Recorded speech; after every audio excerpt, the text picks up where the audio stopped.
Welcome back to jobs area YouTube channel. ఇవాళ మనకి central government jobs అనేవి రావడం జరిగింది. అది కూడా మనకి హైకోర్టులో వేకెన్సీస్ ఉన్నాయి. ఇది సెంట్రల్ గవర్నమెంట్ జాబ్ కాబట్టి మ్, మీరైతే తప్పకుండా అప్లై చేసుకోండి. ఈ జాబ్కి ఎవరైతే ఎలిజిబుల్ అంటే ఎవరైతే 10th పాస్ అవుతారో వారందరూ ఎలిజిబుల్లే. 10th పాస్ అయితే చాలు, మీరు ఈ జాబ్కి అప్లై చేసుకోవచ్చు. ఇది సెంట్రల్ గవర్నమెంట్ జాబ్ కాబట్టి మీకు శాలరీ అయితే 25,000 నుంచి 45,000 వరకు ఉంటుంది. సో మీరైతే తప్పకుండా అప్లై చేసుకోండి. 10th పాస్ అయినా సరే, ఇంటర్ పాస్ అయినా సరే. మీరు దీనికి చాలా కాంపిటీషన్ ఉంది అని చెప్పి అనుకోవచ్చు. కానీ కాంపిటీషన్ అయితే ఎక్కువైతే ఏమీ లేదు. ఎందుకంటే ఇది గ్రాడ్యుయేషన్ చేసిన వాళ్ళు అయితే అప్లై చేసుకోవడానికి వీల్లేదు. Only 10th pass and equivalent education ఎవరైతే చేస్తారో వాళ్ళకి మాత్రమే ఈ జాబ్ అనేది ఎలిజిబుల్ అన్నమాట. ఇక్కడ చూసుకుంటే మనకి హైకోర్ట్ ఆఫ్ కేరళ హైకోర్ట్ నుంచి మనకి జాబ్ అయితే రావడం జరిగింది. ఇక్కడ చూసుకుంటే 34 వేకెన్సీస్ వరకు ఉన్నాయి. శాలరీ వచ్చేసి 23,000 నుండి 50,000 వరకు ఇస్తారంట. సో ఇది ఆఫీస్ అటెండెంట్ జాబ్ అన్నమాట. ఏజ్ లిమిట్ వచ్చేసరికి ఇక్కడ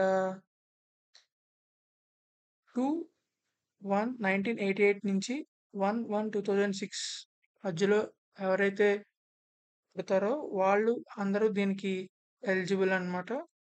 ఇక్కడ ఎస్సీ ఎస్టీ క్యాండిడేట్స్ కూడా మనకి డేట్స్ అయితే ఇచ్చారు.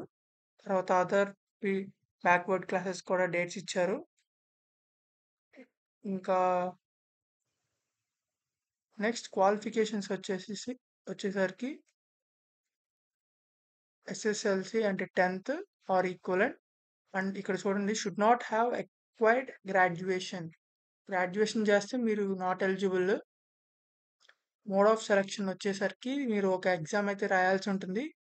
జస్ట్ ఒక ఎగ్జామ్ అండ్ ఇంటర్వ్యూ. ఎవరైతే ఎగ్జామ్లో పాస్ అవుతారో వాళ్ళందరూ ఇంటర్వ్యూకి సెలెక్ట్ చేస్తారు. ఇక్కడ చూసుకుంటే మీరు ఓఎంఆర్ షీట్లో మీరైతే రాయాల్సి ఉంటుంది ఎగ్జాము. ఇక్కడ టోటల్ 100 మార్క్స్కి ఉంటుంది ఎగ్జామ్. 4 టాపిక్స్ ఉంటాయి. తర్వాత ఇంటర్వ్యూ అనేది ఒక 10 మార్క్స్కి ఉంటుంది. తర్వాత అప్లికేషన్ ఫీ అయితే 500 రూపీస్ ఉంది. ఎవరైతే ఎస్సీ ఎస్టీ అండ్ పీడబ్ల్యూడి వాళ్ళు ఉంటారో వాళ్ళకి ఎటువంటి ఫీజు లేదు.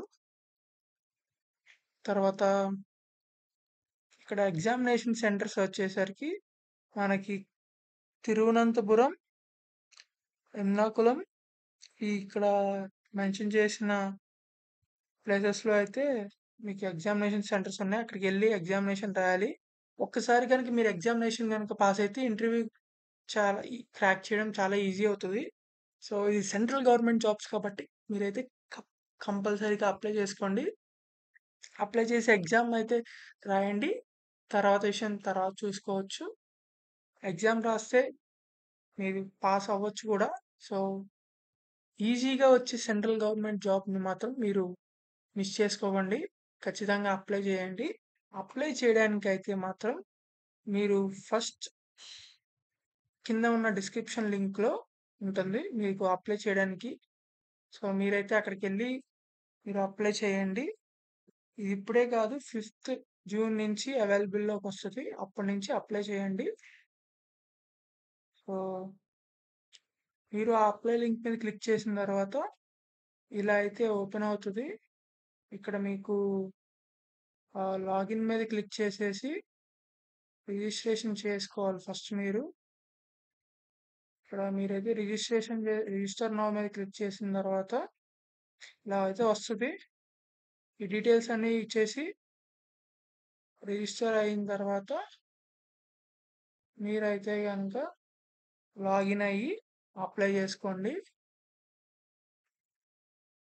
All 10th pass students are eligible and ఈ సెంట్రల్ గవర్నమెంట్ జాబ్ ఇది. సో ఏం ఆలోచించకుండా త్వరగా అప్లై చేయండి. ఇది జాబ్ అవైలబుల్ వచ్చిన తర్వాత నోటిఫికేషన్. సో మీరు అయితే ఈ వీడియోని నచ్చితే ఖచ్చితంగా లైక్ చేసి మీ ఫ్రెండ్స్‌కి కూడా షేర్ చేయడం మాత్రం మర్చిపోమాకండి. ఎందుకంటే అందరికీ ఇది యూజ్‌ఫుల్ అవుతది. So, thank you for watching this video. Please like, share and subscribe. Thank you.